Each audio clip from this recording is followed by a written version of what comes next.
सच के साथ। नमस्कार, सिटी वाराणसी लाइव में आप सभी का स्वागत है। मैं हूं ममता चौरसिया। आइए नजर डालते हैं आज की हेडलाइंस पर। क्राइम ब्रांच टीम के साथ रोहनिया पुलिस ने अपहरित मासूम को कुछ घंटे के भीतर ही किया बरामद। 11 सूत्रीय मांगों को लेकर उत्तर प्रदेश माध्यमिक शिक्षकोत्तर संघ का धरना प्रदर्शन। एक बार फिर बकाए मानदेय की मांग को लेकर टीआरबी के जवानों ने किया प्रदर्शन।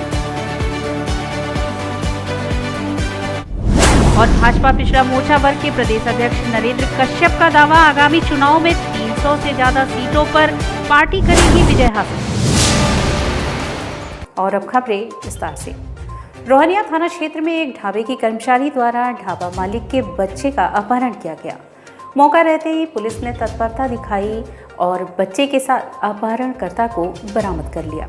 रोहनिया थाना क्षेत्र के मोहन सराय स्थित एक ढाबे से 6 वर्षीय बच्चे को लेकर ढाबे का ही कर्मचारी भोर में गायब हो गया। नींद खुलने पर बच्चा नहीं दिखा तो काफी खोजबीन के बाद इंटरनेट मीडिया पर बच्चे के गायब होने की सूचना वायरल हुई। कुछ देर बाद ढाबे से गायब कर्मचारी का फोन आया कि खाते में 3 लाख रुपए ट्रांसफर कर दो तो बच्चे को हनुमान मंदिर के पास पाओगे। इसके बाद उसका भी मोबाइल फोन बंद हो गया। हालांकि दोपहर से पहले ही लोकेशन ट्रेस कर पुलिस ने बच्चे और अपहर्ता दोनों को बरामद कर लिया, जिससे परिजनों की जान में जान आ गई। वहीं इस बाबत एसपी देहात अमित वर्मा ने बताया कि घटना की सूचना लगते ही 364A के तहत मुकदमा पंजीकृत कर जनपद वाराणसी ग्रामीण पुलिस की संयुक्त team, crime branch surveillance cell व रोहनिया पुलिस ने धरातलीय अधिसूचना व सर्विलांस की मदद से गंगापुर स्थित जंगल में से अपहरणकर्ता मदन को गिरफ्तार कर यश को सकुशल बरामद किया। गिरफ्तार अभियुक्त को जेल भेज दिया गया। उक्त आरोपी इलाहाबाद में भी वाहन चोरी के मामले में कई बार जेल जा चुका है। वादी द्वारा आरोपी के खाते में कुछ रुपए ट्रांसफर किया गया है, उसे भी वापस लौटा दिया जाएगा। गिरफ्तार करने वाले टीम को 25,000 का पुरस्कार दिया जाएगा। गिरफ्तार करने वाले टीम में प्रमुख रूप से प्रभारी क्राइम ब्रांच अश्वनी कुमार चतुर्वेदी, प्रभारी सर्विलांस सेल अरुण प्रताप सिंह, प्रभारी निरीक्षक रोहनिया थाना प्रभारी हरिनाथ प्रसाद में टीम साथ रहे। बता दें कि जीटी रोड मोहन सराय पर अशोक कुमार गौड़ का श्री कृष्ण अंश ढाबा है। गत 2 अगस्त को ढाबा पर काम करने के लिए बद्री का पूरा टकटाइया थाना करथना जनपद प्रयागराज निवासी मदनलाल पटेल पहुंचा और काम की बात करने लगा, जिसके बाद ढाबा संचालन अशोक ने मदन का आधार कार्ड व पता लेते हुए उसे अपने ढाबे पर काम करने के लिए रख लिया। नित्य की भांति रात 11 बजे ढाबा बंद कर अशोक घर में सोने चले गए और ढाबा कर्मी भी बाहर बरामदे में सोने चले गए।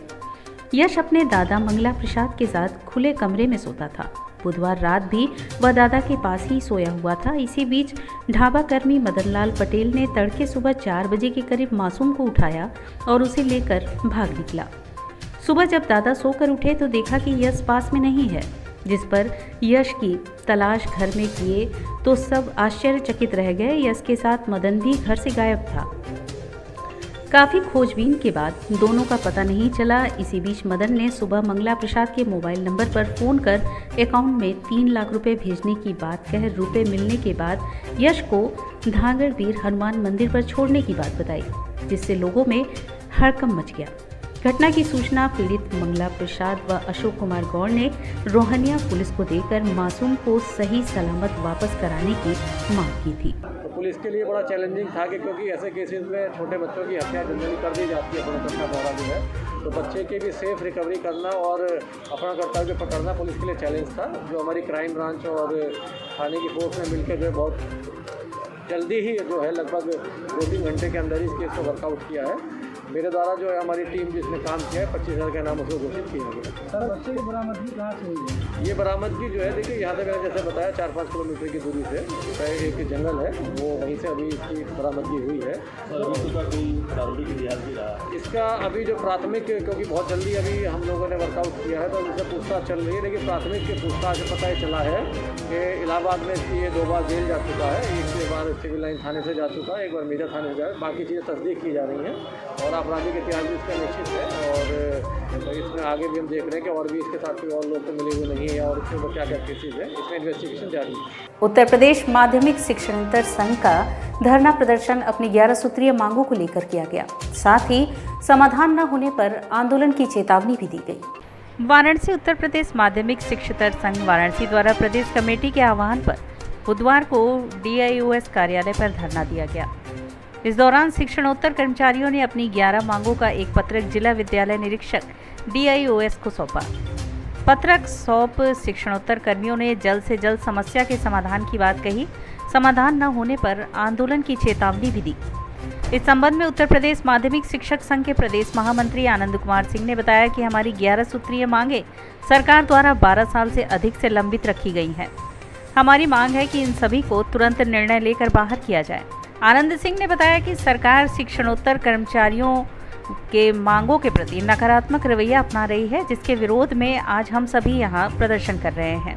उन्होंने कहा कि यदि सरकार हमारी मांगों पर शीघ्र विचार नहीं करेगी तो क्रमवार तरीके से DIOS कार्यालय पर प्रदर्शन को बाध्य होंगे। 11 सूत्री मांगे हैं जो लंबित 10-12 साल से चल रही हैं। इसमें सरकार का कुछ भी पैसा लगने वाला, हमारे जो कर्मचारी हैं योग्यता रखते हैं शिक्षक पद का, लेकिन उनकी पदोन्नति नहीं की जा रही है। राजकीय कर्मचारियों को चिकित्सा सुविधा मिलता, हमको नहीं दिया जा रहा है। हमारे ग्रेड वेतन को भी संशोधित नहीं किया जा। कोविड में जबकि राजकीय कर्मचारी भरे हुए थे यहाँ, लेकिन माध्यमिक के 77 कर्मचारियों की ड्यूटी लगाई गई। अब वेतन देने के लिए होता है कि आप राजकीय कर्मचारियों के बात नहीं है। उनका ग्रेड बेस संशोधन 24-28 कर दिया, हम लोगों को नहीं। हमारे लिपिकी संवर्ग में 2 स्तरीय है और इनके राजकीय में 3 स्तरीय है, जिससे हम लोगों का पदोन्नति दिक्कत हो रही है। वेतन में निहायत गड़बड़ी हो रही है इसमें। तो इसको लेकर आज जी आज हम लोग एक दिवसीय धरना दे रहे हैं, इनको एक चेतावनी दे रहे हैं। इसके बाद हम लोगों का मंडल धरना होगा और जल्द से जल्द प्रदेश लखनऊ पर चुनाव के पहले विशाल धरना दिया जाए। भाजपा पिछड़ा मोर्चा के अध्यक्ष नरेंद्र कश्यप ने कहा, योगी आदित्यनाथ के नेतृत्व में पार्टी 300 से ज्यादा सीटों पर विजय हासिल करेगी। प्रदेश में बीजेपी एक बार फिर पिछड़े वर्ग के साथ निश्चित तौर पर सरकार बनाने का दावा पिछड़ा मोर्चा वर्ग के प्रदेश अध्यक्ष ने वाराणसी में किया। पिछड़ा वर्ग के कोटे से प्रदेश अध्यक्ष बनने के बाद पहली बार वाराणसी पहुंचने पर कार्यकर्ताओं ने जोरदार स्वागत किया। इसके बाद नवनियुक्त प्रदेश अध्यक्ष ने सर्किट हाउस में आयोजित एक पत्रकार वार्ता को संबोधित करते हुए बताया कि मुख्यमंत्री योगी आदित्यनाथ के नेतृत्व में एक बार फिर 325 से ज़्यादा सीटों पर विजय हासिल करेगी। वर्तमान प्रदेश सरकार के किए जा रहे विकास कार्य को देखते हुए अन्य विपक्षी पार्टियों के पास मुकाबला करने के लिए कोई मुद्दा नहीं है। हालांकि बढ़ती हुई महंगाई पर थोड़ी चिंता भी जाहिर की, जिसका मुख्य कारण पेट्रोल पदार्थ को बताया। OBC मिशन 2022 के माध्यम से अब की बार फिर 300 के पार का लक्ष्य लेकर OBC मोर्चा उत्तर प्रदेश में अपने संगठनात्मक शक्तियों को अर्जित करने के लिए पिछड़े वर्गों के 10 करोड़ की आबादी में रहने वाले बड़े समाज को भारतीय जनता पार्टी की सोच सिद्धांत के साथ जोड़ने के लिए देश और प्रदेश की सरकार की उपलब्धियों के साथ पिछड़ों के मध्य जाकर अपनी बात कहते हुए संपूर्ण उत्तर प्रदेश में OBC मोर्चा भारतीय जनता पार्टी को सशक्त और मजबूत करने के लिए प्रदेश के मैदान में है। बकाया मानदेय की मांग को लेकर TRB के जवानों ने एक बार फिर धरना प्रदर्शन किया। एक बार फिर बकाया मानदेय की मांग को लेकर TRB के जवानों ने प्रदर्शन किया। उनका कहना था कि साल 2015 से वाराणसी में यातायात सुविधा को सुदृढ़ करने के लिए ट्रैफिक ब्रिगेड के जवानों को उचित स्थान पर ड्यूटी दी जा रही है। इन TRB जवानों का सभी खर्च वाराणसी विकास समिति देती थी। तत्कालीन SP ट्रैफिक सुरेश चंद्र रावत के समय में साल 2018 में उक्त TRB जवानों की सेवा वाराणसी विकास समिति द्वारा समाप्त कर दी गई थी। एक बार फिर कमिश्नर दीपक अग्रवाल के आदेशानुसार SP यातायात के संरक्षण में लोकसभा चुनाव 2019 के समय पुलिस बल जवानों के अभाव में 27 मई 2019 से 30 मई 2019 तक ट्रैफिक ब्रिगेड के जवानों द्वारा वाराणसी शहर के तिराहा चौराहा पर फैंटम ड्यूटी लगाई गई, परंतु इस ड्यूटी का मानदेय भुगतान अभी तक नहीं दिया गया। विरोध कर रहे टीआरबी जवानों में से एक जय नारायण तिवारी ने बताया कि उपरोक्त प्रकरण में माननीय मुख्यमंत्री कार्यालय में पत्रक देने के बाद जांच कार्रवाई की गई, जिसमें 42,000 रुपये निर्गत करने का आदेश हुआ, जो कमिश्नर कार्यालय से निर्गत होना है, पर अभी तक हमें पैसा नहीं मिला है। हम लोगों ने 25 मार्च, 3 अगस्त 2021 और 19 अगस्त 2021 को इस संबंध में कमिश्नर कार्यालय में पत्रक दिया है, पर आज तक हमें पैसा नहीं मिला। हम लोग पिछले 2.5 साल से कंटिन्यू दौड़ रहे हैं अपने पैसे के लिए कि हमसे अगर ड्यूटी लिए तो हमारा पैसा दीजिए सर। ये तो गलत है कि आप अपने पद का दुरुपयोग कर रहे हैं सर। तो अधिकारी कह क्या रहे हैं? अधिकारी तो कह रहे हैं कि 1 सप्ताह में हो जाएगा, 2 दिन में हो जाएगा, लेकिन 2 दिन वो 2 महीने की तरफ बीत रहा है, पता नहीं चल रहा है। तो ड्यूटी टीआरबी की कर रहे हैं अभी आपकी? नहीं सर, हम लोग घर बैठा दिया गया है। शासन द्वारा ड्यूटी के दौरान हम लोग को आश्वासन दिया गया था कि आप सभी टीआरबी के जवानों को होमगार्ड में समायोजन के लिए हम लोग माननीय मुख्यमंत्री महोदय उत्तर प्रदेश शासन को प्रस्ताव बनाकर भेजेंगे, लेकिन ऐसा कुछ नहीं किया गया। हम लोग के साथ केवल धोखा किया गया शासन और उच्च अधिकारी की मिलीभगत द्वारा। भाजपा अनुसूचित जनजाति मोर्चा गुलाबबाग कार्यालय पर एक बैठक आहूत हुई, जिसमें 5 व्यक्तियों की टीम गठन करने पर बल दिया गया। बुधवार को भारतीय जनता पार्टी अनुसूचित जनजाति मोर्चा उत्तर प्रदेश, काशी क्षेत्र, जिला वाराणसी व महानगर वाराणसी की समस्त पदाधिकारियों की भाजपा कार्यालय गुलाबबाग में बैठक हुआ। आज की बैठक के मुख्य अतिथि विधान परिषद सदस्य, प्रदेश उपाध्यक्ष, उत्तर प्रदेश अनुसूचित जनजाति मोर्चा प्रभारी लक्ष्मण आचार्य ने सभा को संबोधित करते हुए कार्य समिति बैठक की रूपरेखा तैयारी जोर देते हुए बोले कि जनजाति मोर्चा के सभी पदाधिकारी गणों को 5 व्यक्तियों की टीम गठन के लिए बल देते हुए प्रेरित किए। उत्तर प्रदेश अनुसूचित जनजाति मोर्चा अध्यक्ष डॉक्टर संजय गौड़ की अध्यक्षता में बैठक हुआ। बैठक का संचालन महामंत्री धनंजय कश्यप जी ने किया। धन्यवाद ज्ञापन काशी क्षेत्रीय अध्यक्ष शारदा खरवार ने किया। उत्तर प्रदेश में प्रदेश कार्य समिति होनी है जनजाति मोर्चे की, उसी की तैयारी बैठक है। मुझे बहुत इस बात की खुशी और मैं इनको बधाई दे रहा हूँ कि है ना कि जब तो सुबह है ऐसी मतवाली तो शाम का आलम क्या होगा। जब एक तैयारी बैठक ऐसी है तो प्रदेश कार्य समिति की बैठक कितनी शानदार ये करेंगे, इसके लिए मैं इनको बहुत बधाई देने के लिए। और उत्तर प्रदेश में हमारा ये पूर्वांचल सोनभद्र, वाराणसी, मिर्ज़ापुर, चंदौली, गोरखपुर, देवरिया और जो बड़ी संख्या में जनजाति समाज के लोग रहते हैं, इन सब के हित की और इनके लिए क्या क्या काम पार्टी ने किया है, इनके कल्याण के तमाम बहुत सारे काम और हमारी योगी सरकार ने और हमारे आदरणीय मोदी जी की सरकार ने, दोनों ने मिलकर जो काम किया है उस पर चर्चा करेंगे, उनको धन्यवाद करेंगे और आगे भी क्या करना है उस पर हम लोग मिलकर के विचार विमर्श करेंगे। उस तैयारी बैठक आज यहाँ पर हुई है। क्षेत्रीय मंत्री भाजपा अशोक तिवारी के आवास पर ओलंपियन ललित उपाध्याय का सम्मान समारोह आयोजित किया गया। ओलंपियन ललित उपाध्याय का मंगलवार को सिगरा क्षेत्र स्थित भाजपा नेता अशोक तिवारी के आवास पर सम्मान समारोह आयोजित किया गया। इस अवसर पर वाराणसी के तमाम समाजसेवी संगठन, खेल संगठन व व्यापार संगठनों ने भाग लिया। सम्मान समारोह कार्यक्रम में शिरकत करने पहुंचे Olympian Lalit Upadhyay city Varanasi live के संवाददाता से बात करते हुए बताया कि मैं वाराणसी के लोगों को धन्यवाद देता हूं और इस आयोजन करता अशोक तिवारी का धन्यवाद देना चाहूँगा जो इस तरह के प्रोग्राम रखा हुआ है। और सबसे ज़्यादा खुशी इस बात की है कि हॉकी ऊपर आ रहा है और हॉकी का नाम हो रहा है। बनारस का धन्यवाद करना चाहूँगा कि मैं जब से बनारस आया हूँ लोग मिलने के लिए बेकरार हैं।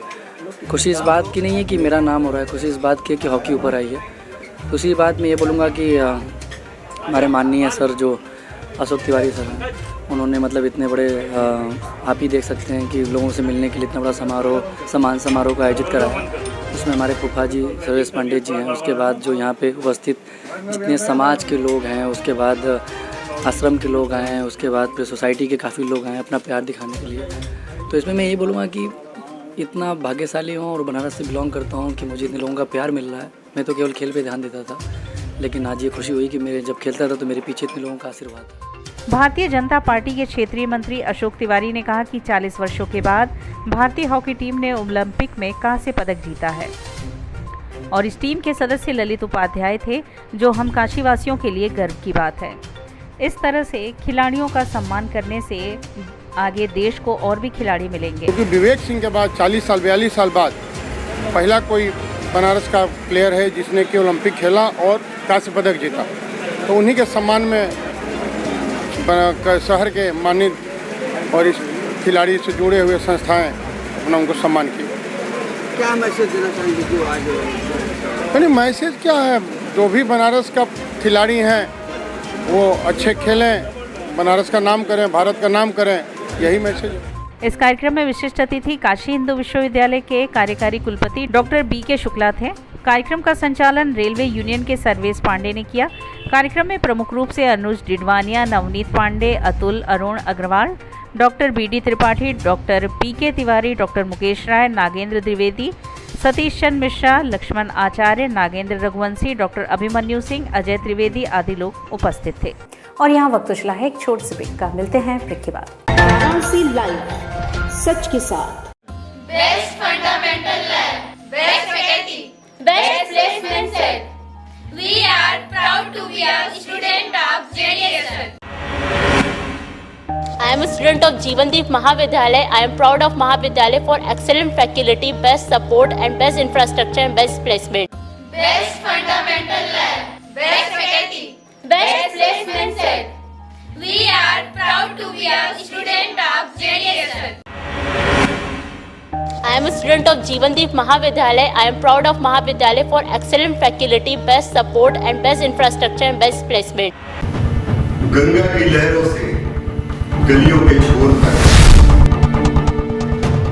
जनता के जोर से बाजारों के शोर तक, सर्किट हाउस और पुलिस कमिश्नरेट तक हम करेंगे सबकी बात।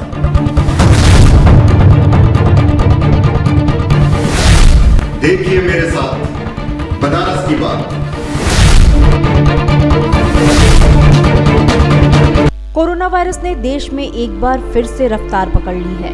ऐसे में जरूरी है कि सभी लोग पूरी एहतियात बरतें। घर से बाहर निकलते समय मास्क का सदैव प्रयोग करें। समय समय पर हाथों को सैनिटाइजर से सैनिटाइज करें। ज्यादा भीड़ भाड़ वाली जगहों में जाने से बचें। 2 गज की दूरी का पालन करें।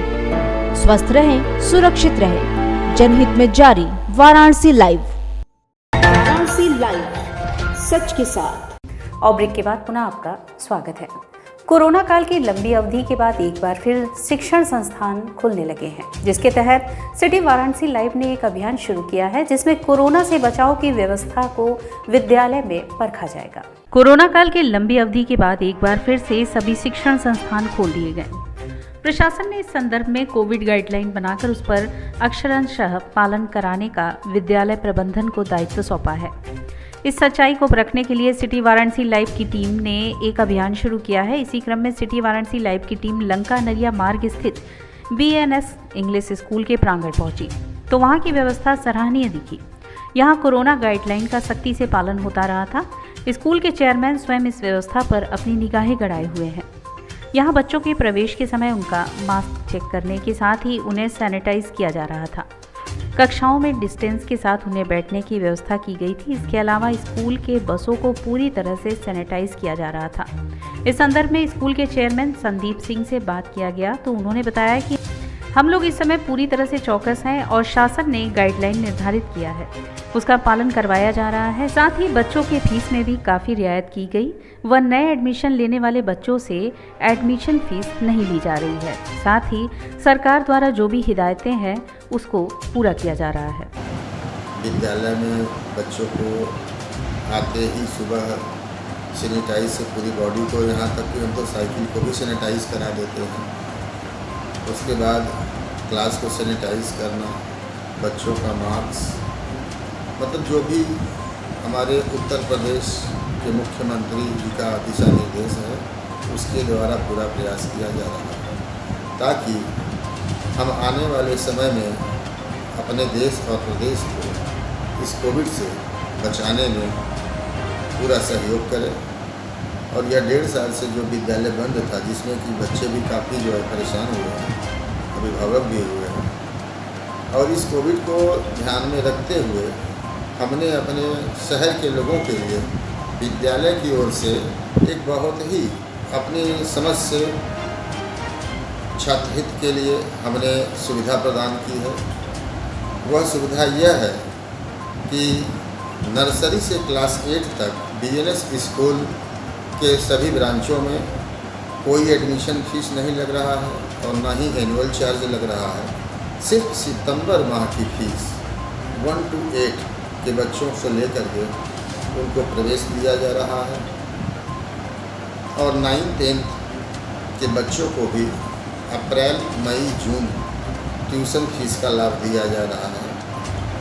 हमें उम्मीद है कि जिन बच्चों अभिभावकों को यह सुविधा प्रदान की गई है तो कोविड में उनके लिए यह एक बहुत ही लाभप्रद और सुंदर बच्चों की बुक्स यूनिफॉर्म्स परचेज करने में उनको सुविधाएं।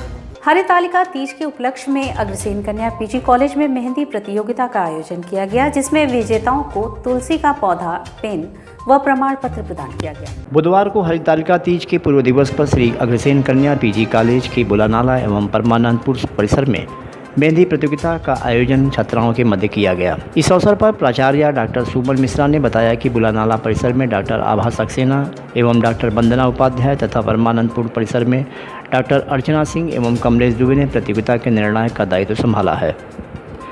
बुलानाला परिसर में प्रथम स्थान आरती पटेल, द्वितीय स्थान प्रतिमा मौर्य एवं तृतीय स्थान खुशी बिन ने प्राप्त किया। वहीं परमानंदपुर परिसर में प्रथम स्थान सुजाता गुप्ता, द्वितीय स्थान नेहा विश्वकर्मा एवं तृतीय स्थान प्रिया मौर्य ने प्राप्त किया।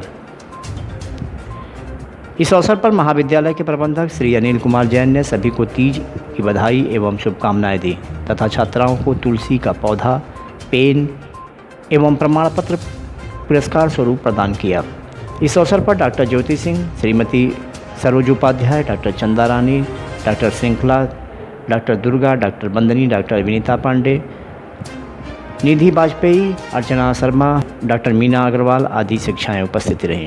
दोनों कैंपस में, एक बुलानाला कैंपस और दूसरा परमानंदपुर कैंपस, दोनों ही कॉलेज में कंपटीशन, मेहंदी का कंपटीशन चल रहा है और तीज महोत्सव पे इस कंपटीशन को अच्छे से ऑर्गेनाइज करने के लिए हमारे बुलानाला कैंपस से 60 बच्चे और परमानंदपुर कैंपस से 42 बच्चे भाग ले रहे हैं। प्रत्येक प्रतियोगिता में हमारे यहाँ फर्स्ट, सेकंड, थर्ड पुरस्कार भी दिया जाएगा और कंसोलेशन प्राइज़, सांत्वना पुरस्कार जो है वो सभी बच्चों को सर्टिफिकेट के साथ दिया जाएगा। परमानंदपुर परिसर में पेन और सर्टिफिकेट दिया जाएगा और बुलानाला कैंपस में सर्टिफिकेट और तुलसी का प्लांट दिया जाएगा बच्चों को। तीज महोत्सव अपनी सांस्कृतिक विधाओं से जुड़ा रहे, इसके लिए 100% हमारा प्रयास होगा। इसके लिए मैं अपने बच्चों को शुभकामना दूँगी। तीज का त्यौहार कम, मज़ा ज़्यादा आ रहा है। टीचर्स लोग को मौका मिला है मेहंदी लगाने का, अपनी कला को उभारने का और अच्छा लग रहा है टीचर्स लोग के हाथ में मेहंदी लगाने का। प्राइज़ है, I have no idea there is a prize का कोई पता नहीं है, लेकिन लगाने में ज़्यादा मज़ा आ रहा है। विद्यापीठ में बालिकाओं में बढ़ती सर्वाइकल कैंसर एवं हार्मोन असंतुलन की समस्या एवं बचाव विषयक गोष्ठी कार्यक्रम का आयोजन हुआ। उत्तर प्रदेश सरकार द्वारा 31 अगस्त 2021 से 31 दिसंबर 2021 तक संचालित मिशन शक्ति फेज 3 के अंतर्गत महिला सशक्तिकरण प्रकोष्ठ का शुभारंभ महात्मा गांधी काशी विद्यापीठ में किया गया। इस अवसर पर मुख्य वक्ता के रूप में ओरियाना हॉस्पिटल वाराणसी की प्रसूति एवं स्त्री रोग विशेषज्ञ डॉक्टर श्वेता राय, विशिष्ट अतिथि के रूप में महात्मा गांधी काशी विद्यापीठ के कुलसचिव डॉक्टर सुनील पांडे एवं कार्यक्रम संरक्षक एवं अध्यक्ष के रूप में महात्मा गांधी काशी विद्यापीठ के कुलपति प्रोफेसर आनंद कुमार त्यागी ने दीप प्रज्वलन कर बालिकाओं में बढ़ती सर्वाइकल कैंसर एवं हार्मोन असंतुलन की समस्या एवं बचाव विषय पर 1 दिवसीय राष्ट्रीय संगोष्ठी कार्यक्रम का शुभारंभ किया, जिसमें स्वागत भाषण महिला शक्ति फेज 3 के नोडल अधिकारी एवं विद्यापीठ की सहायक प्राचार्य डॉक्टर निशा सिंह ने किया। कार्यक्रम का संचालन डॉक्टर किरण सिंह द्वारा किया गया। वहीं धन्यवाद ज्ञापन डॉक्टर नीरज धनखड़ के द्वारा किया गया। साथ ही कार्यक्रम में छात्राओं को मास्क, ग्लव्स, सैनिटाइजर व जरूरी दवाइयां भी वितरित की गईं। इस अवसर पर मुख्य वक्ता डॉक्टर श्वेता राय ने कहा कि जिस प्रकार वर्तमान में सर्वाइकल कैंसर एवं हार्मोन असंतुलन बढ़ता हुआ एक महामारी का रूप ले चुका है, हमारा यह उद्देश्य है कि हम इसका बचाव किस प्रकार कर सकते हैं। जैसे सर्वाइकल कैंसर की वैक्सीन के विषय में जागरूकता अभियान चलाना, दिनचर्या में सुधार करना, प्रतिदिन व्यायाम एवं योग, खान पान में सतर्कता एवं लक्षण की पहचान पर त्वरित डॉक्टर से परामर्श करना आदि महत्वपूर्ण कदम उठाने से हम इस महामारी पर विजय हासिल कर सकते हैं। जानकारी के अभाव में आज महिलाओं एवं छात्राओं का एक बहुत बड़ा वर्ग इससे पीड़ित है। हमारा यह कर्तव्य बनता है कि हम उनके सुरक्षा एवं बचाव हेतु आगे आएं। जो हमारी जो यंग छात्राएं हैं उनको पीसीओडी और सर्वाइकल कैंसर से रिलेटेड अवेयरनेस के बारे में उनके उस टॉपिक से रिलेटेड जागरूकता प्रदान करने में मैंने अपना पूरा जो भी संभव था वो मैंने योगदान दिया और मुझे बहुत प्रसन्नता है कि छात्राओं ने यहाँ की और यहाँ के टीचर्स ने सबने इतना बढ़ चढ़ के हिस्सा लिया और आशा करती हूँ कि वो इस बात को आगे भी अपने हमउम्र साथियों और अपने घर में और जहाँ तक संभव हो इसको प्रोपगेट करें और सर्वाइकल कैंसर और पीसीओडी और हार्मोनल डिस्टर्बेंसेस के प्रति जागरूकता फैलाएं। सुबह बनारस के बैनर तले स्मार्ट इलेक्ट्रिक मीटर के खिलाफ विरोध प्रदर्शन किया गया। सामाजिक संस्था सुबह बनारस क्लब के बैनर तले संस्था के अध्यक्ष मुकेश जायसवाल एवं व्यापारी नेता विजय कपूर के नेतृत्व में मैदागिन के भारतेंदु पार्क में स्थित विद्युत उपकेंद्र के पास स्मार्ट मीटर को बदलकर सामान्य मीटर लगाने की मांग को लेकर एक प्रदर्शन किया गया। इस अवसर पर बोलते हुए इन लोगों ने कहा कि जिन उपभोक्ता के घर में स्मार्ट मीटर लगा है उन उपभोक्ताओं का लगातार शिकायत आ रहा है कि उनका बिल पहले की तुलना में 3 से 4 गुना ज़्यादा आने लगा है।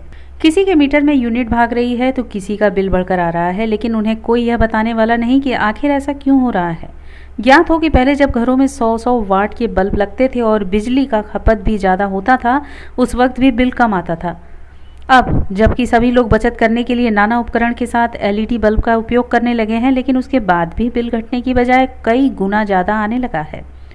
अचंभित उपभोक्ताओं द्वारा विभाग पर शिकायत करने के बावजूद उनकी शिकायत को अनसुना कर दिया जाता है। संस्था द्वारा विद्युत विभाग से आम जनमानस की इस जटिल समस्या का निदान करते हुए जल्द से जल्द स्मार्ट मीटर को बदलकर सामान्य मीटर लगाने की मांग की गई। स्मार्ट मीटर जब से लगना शुरू हुआ है तब से उसमें तमाम कमियां हैं और सरकार से बार बार अपील के बावजूद स्मार्ट मीटर में जो गलतियां उसको ठीक नहीं किया जा रहा है, जिससे आम जनता बहुत परेशान है। मीटर का रीडिंग जंप कर जाना और लोड कम बेसी बताना, मतलब कहने का ये है कि स्मार्ट मीटर जब से लगा है तब से इसकी क्वालिटी रद्दी होने के कारण आम जनता बहुत परेशान है और बराबर मांग करती है कि स्मार्ट मीटर से हमें छुटकारा दिलाया जाए। कार्यक्रम में मुख्य रूप से राजन सोनी, अनिल केसरी, चंद्रशेखर चौधरी, अशोक गुप्ता, राजेश केसरी, प्रदीप गुप्ता, विकास जायसवाल, रामजी रस्तोगी, पप्पू पहलवान सहित कई लोग शामिल थे। वुमेन स्पिरिट क्रिएशन सोसाइटी द्वारा तीज उत्सव का आयोजन हुआ, जिसमें महिलाओं ने बढ़ चढ़ कर हिस्सा लिया। वुमेन्स स्पिरिट क्रिएशन सोसाइटी एवं ओसम क्लब की ओर से मंगलवार को पीसी ज्वेलर्स भेलूपुर में आयोजित हरितालिका तीज उत्सव में रंगारंग सांस्कृतिक कार्यक्रमों की प्रस्तुति की धूम रही। इस दौरान महिलाओं ने हाथों में मेहंदी से अलग अलग तरीके से अपने पति का नाम लिखवाया। शंकर पार्वती नृत्य आकर्षण का केंद्र रहा। महिलाओं ने ग्रुप डांस भी किया। उन्हें रिटर्न गिफ्ट और उपहार दिए गए। इस कार्यक्रम में Anju Singh Teej queen awesome club, Garima WS Banaras व गुंजन तीज क्वीन हरितालिका बनी, जबकि छवि गायन में और डांस में कंचन मिश्रा विनर रहीं। क्योंकि जो हमारा तीज का पर्व है होता है, ये हमारे लिए, हमारी भारतीय संस्कृति के लिए बहुत ही बड़ा पर्व है और हम सभी महिलाओं के लिए, क्योंकि इसका बहुत सालों से हमेशा से इंतजार रहता है कि महिलाएं सज संवर करके अपने सुहाग के लिए मंगल कामना करती हैं। तीज के दिन सारी महिलाएं और एवं की आपकी जो कुंवारी लड़कियां हैं वो भी तीज का व्रत करती हैं ताकि उनको अच्छा पति मिल सके, और जो सुहागिन महिलाएं हैं वो अपने अखंड सुहाग को बनाए रखने के लिए भगवान शंकर पार्वती से मंगल कामना करती हैं और कहती हैं कि उनका सुहाग हमेशा बना रहे, और निराजल उपवास रह करके तीज का व्रत करती हैं। आज के दिन हम सभी लोग मिल करके कई प्रतियोगिता का आयोजन किए हैं, जिसमें से डांस, कजरी जो बहुत ही मुख्य केंद्र है, और साथ में शंकर पार्वती जी का नृत्य। मां कुष्मांडा दुर्गा मंदिर संगीत महोत्सव की चौथी निशा बनारस घराने के नाम रही। मां कुष्मांडा दुर्गा मंदिर संगीत महोत्सव की चौथी निशा मंगलवार को बनारस घराने के नाम रही। पहली प्रस्तुति कथक नर्तक गौरव मिश्र एवं सौरभ मिश्र की रही। उन्होंने सबसे पहले शिव आराधना की प्रस्तुति की, फिर पारंपरिक कथक की प्रस्तुति की और भाव नृत्य से समापन किया। सितार पर पंडित ध्रुवनाथ मिश्रा, तबले पर प्रीतम मिश्रा, रामकुमार मिश्रा एवं गायन पर संतोष मिश्रा ने साथ दिया। दूसरी प्रस्तुति पंडित राजेंद्र प्रसन्ना के बांसुरी वादन की रही। उन्होंने राग बागेश्वरी में अलापचारी के बाद विलंबित एक ताल ध्रुत 3 ताल में धुन बजाई। राग पूर्वी में धुन प्रस्तुत किया। अंत में कजरी से कार्यक्रम का समापन किया। उनके साथ बांसुरी पर मोहन कृष्ण एवं प्रांजल तथा तबला पर श्रुतिशील उद्धव ने संगत की। तीसरी प्रस्तुति प्रख्यात सितार वादक प्रोफेसर साहित्य कुमार नाहर की रही। उनके साथ डॉक्टर संतोष कुमार नाहर वायलिन एवं डॉक्टर शोभित कुमार नाहर सितार की त्रिगुणबंदी रही। सुप्रियो मैत्रियो ने ध्रुपद गायक और डॉक्टर ए सतेवर ने मृदंगम की प्रस्तुति की। संयोजन पशुपतिनाथ दुबे का रहा।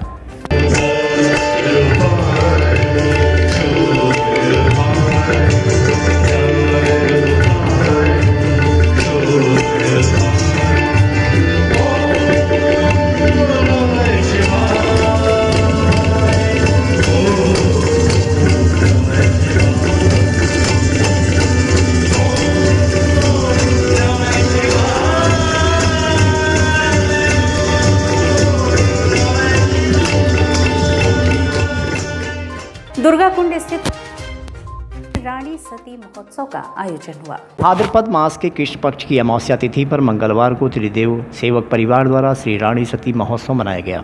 मंदिर में तीनों विग्रहों श्री रानी सती, सालासर हनुमान जी व खाटू श्याम जी की रंग बिरंगे फूलों से अलौकिक झांकी सजाई गई।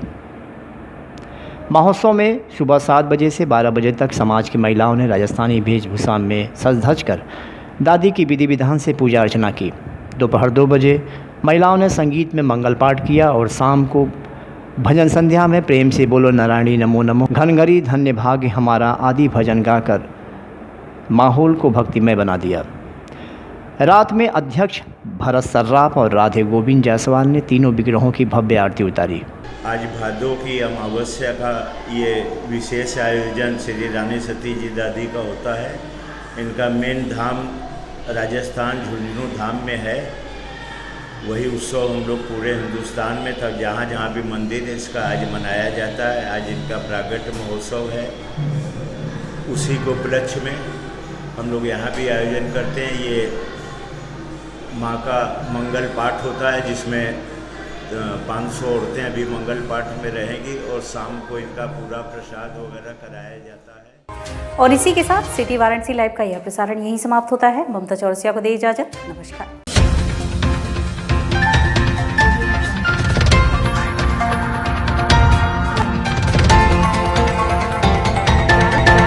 लाइव सच के साथ।